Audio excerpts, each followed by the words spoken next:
Hola, mi nombre es Adriana Soto y voy a hacerles ver cómo pueden transformar sus pensamientos en felicidad. ¿Qué los hace a ustedes levantarse todos los días en la mañana?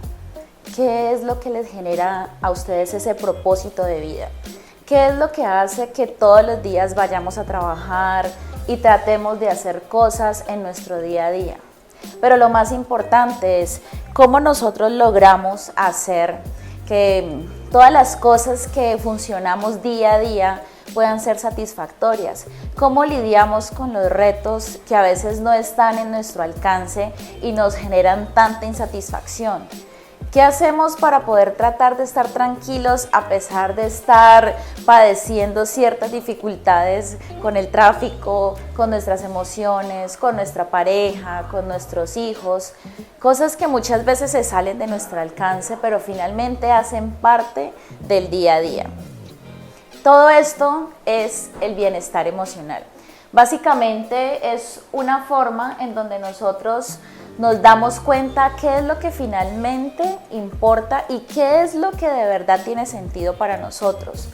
¿Cuál es la razón de nuestra vida? Yo sé que esta es una pregunta muy trascendental, quizás un poco filosófica. Se la ha hecho el ser humano durante miles y miles y miles de años y probablemente todavía no hay una única respuesta porque finalmente es muy subjetivo qué es lo que a cada persona le puede parecer interesante o lo que le puede causar felicidad.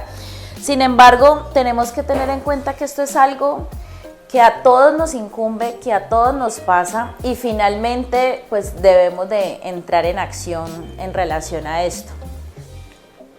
Muchas veces para nosotros encontrar ese sentido empezamos a hacer cosas, empezamos a acumular experiencias, empezamos a viajar, nos emocionamos porque vamos a comprar una casa nueva, un carro nuevo y finalmente empezamos a tener ese tipo de cosas como objetivo de nuestra vida. Es lo que hace que todos los días trabajemos duro para ganarnos el dinero, para poder dar ese bienestar a nuestra familia o para nosotros comprarnos eso que nos hace feliz. Sin embargo, ¿es realmente eso lo que nos hace feliz? Muchas veces sentimos que lo que nos hace feliz es estar con otros. Estar con nuestra familia, estar con nuestros hijos, tener una pareja y compartir con esa pareja momentos especiales. Y cuando eso no pasa, ¿qué sucede con nosotros?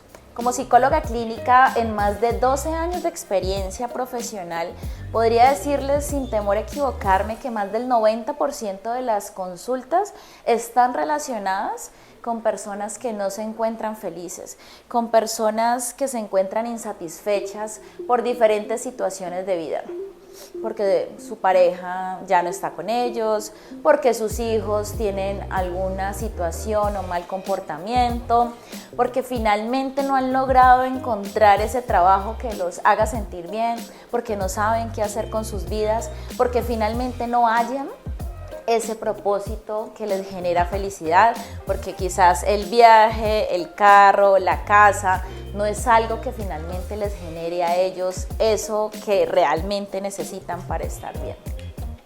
Pero entonces, ¿cuál es la fórmula mágica de la felicidad? O sea, ¿qué es lo que entonces nosotros tenemos que hacer para realmente sentirnos felices?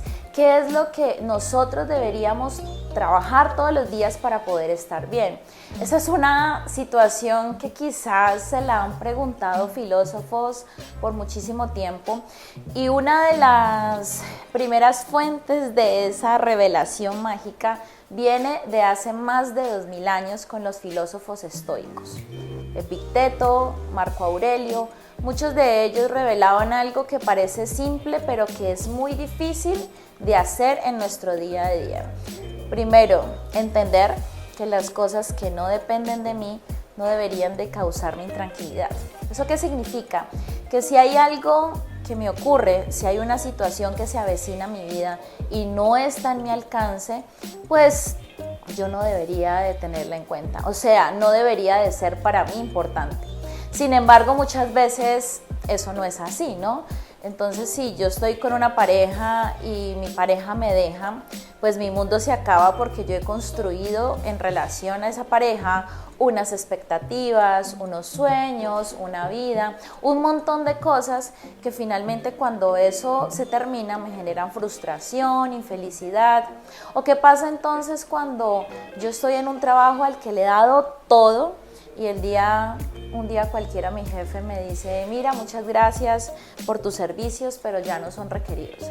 Cuando eso sucede finalmente tú quedas igual, tú dices, pero ¿cómo así? Pero no es justo, pero ¿por qué si finalmente después de tanto tiempo no logré, o sea, le entregué todo a esta empresa y por qué me despiden de esta forma? ¿O qué pasa cuando de repente te sucede algo incluso más personal, cuando tienes un accidente, cuando se daña tu carro, cuando tienes una avería en tu casa?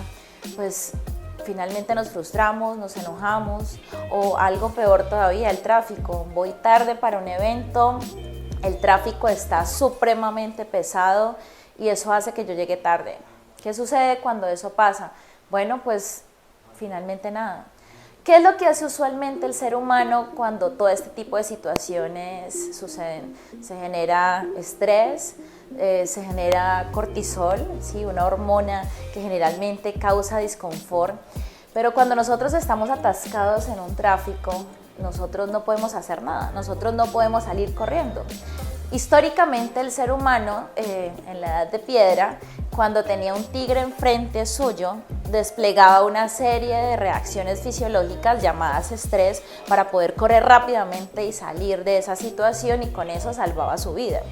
Ese es un mecanismo que aún conservamos, solamente que ya no hay tigres, ¿sí? Ahora estamos en la selva de concreto y nuestros tigres son más simbólicos que reales. Sin embargo, las reacciones fisiológicas se siguen generando de la misma forma que en la edad de piedra, pero ya no corremos, ya no hay nada que realmente ponga en peligro nuestra vida. Realmente es más nuestra vida emocional. ¿Eso qué significa? Que aunque el tigre no está, como le pasaba a los cavernícolas, tenemos otros tigres, pero estos tigres están en nuestro pensamiento. Marco Aurelio decía que la felicidad de nuestra vida depende de la calidad de nuestros pensamientos. Y básicamente eso que cita o eso que significa, que si nosotros entendemos que el problema no es la pareja, que el problema no es los viajes, el carro nuevo, la casa nueva, sino realmente lo que sucede en nuestra cabeza, todo nuestro mundo cambia. No importa cuánto dinero tengas en el banco, no importa si estás en un carro, estás en una moto, si estás a pie, realmente el problema no es que estés solo o que estés con alguien, que tengas muchos amigos o que tengas pocos. El problema es cómo tú interpretas todo lo que te sucede en tu realidad, cómo tú logras entender todas esas cosas que te pasan en el día a día e intentas calmarte y darte cuenta que el problema no es nada de eso. La vida es un camino lleno de diferentes retos. Hoy podemos estar solos, mañana podemos estar con alguien, y no necesariamente el estar feliz va a depender de que estemos solos o de que estemos con alguien. Todo eso va a depender es de cómo yo interpreto esa situación de estar con alguien o de estar solo. Esa es la fórmula de la felicidad. Yo sé que parece algo absolutamente imposible, pero no es imposible, es algo que es fácil, es algo que se puede trabajar, pero usualmente no estamos entrenados para eso. Cuando nos ocurre una situación, inmediatamente tenemos un pensamiento o hacemos una representación de ese pensamiento. Posteriormente, eso genera una emoción, y esa emoción, que puede ser rabia, tristeza, ansiedad, es finalmente la que nos genera ese disconfort frente a las situaciones del día a día. Y con base a eso actuamos, ¿sí? Entonces, si mi jefe me despide, yo podría pensar, no sé, qué injusto todo lo que he dado en esta empresa, y eso me va a dar rabia, y probablemente mi accionar va a ser quizás un reclamo o voy a estar molesto con todo el mundo. Pero en cambio, si mi jefe me despide y lo que yo pienso es, ¿ahora qué voy a hacer? En mi casa no hay dinero, mi vida se acabó, probablemente me va a dar tristeza. Y esa tristeza va a hacer que entonces yo esté decaído, no quiera hablar con nadie, me encierro en mi casa. incluso voy a tener dificultades para encontrar otro empleo. Entonces fíjese que el problema no es la situación, puede ser interpretada de diferentes formas. El problema es la manera en que nosotros pensamos respecto a esa situación. Entonces, para poder entender eso, significa que aunque las situaciones son muchas, finalmente lo importante no son las situaciones, finalmente lo importante es cómo las interpreto. Yo sé que es difícil ante una situación extrema tratar de pensar de diferente forma. Sin embargo, es un esfuerzo en el que tú empiezas a tener varias herramientas para evaluar realmente qué es lo que sucede. Una de las cosas que genera más disconfort o incluso ansiedad es, por ejemplo, nosotros pensar de forma catastrófica. En el ejemplo que acabamos de mencionar de una persona a la cual despiden, nosotros podemos entender que el problema no es que la despidan, el problema es que la persona tenga en su cabeza la idea de que no va a volver a encontrar un empleo, o que quizás su familia va a pasar dificultades, o que de pronto va a tomarle muchos meses poder reincorporarse nuevamente en una actividad productiva que genere réditos económicos. Y es eso una de las herramientas que usualmente tenemos que tener en cuenta. Debemos preguntarnos, ok, ¿qué es lo peor que podría pasar? Sí, entonces vamos a tener en cuenta el pensamiento. No logro emplearme en 6 meses. Entonces, probablemente no voy a poder seguir viviendo en este mismo lugar, voy a tener que buscar uno más económico, tendré que vender cosas, de pronto tendré que hacer un préstamo, tendré que hablar con algún familiar para que me ayude. O sea, siempre tenemos que tratar de encarar ese pensamiento, esa situación difícil que tenemos en nuestra cabeza para poder realmente darnos cuenta si es tan grave como pensábamos o no. Esa es una herramienta muy poderosa porque cuando nosotros logramos confrontar las peores consecuencias que pudiese tener ese pensamiento, a veces nos damos cuenta que no son tantas. A veces nos damos cuenta que incluso si una situación de esas ocurre, yo podría hacer una actividad alterna que me permita ese mínimo vital, ¿sí? O sea, no sería algo tan grave como lo que pensábamos. Les coloco un ejemplo muy difícil porque efectivamente estar sin empleo es algo que angustia muchísimo, pero finalmente ese escenario catastrófico, al colocarlo en contexto, nos permite identificar que no es tan terrible como sucedía o como pensábamos inicialmente. Una segunda herramienta muy poderosa para tener en cuenta cuando este tipo de cosas ocurre es imaginarse qué tan bien voy a estar en ciertos lapsos de tiempo.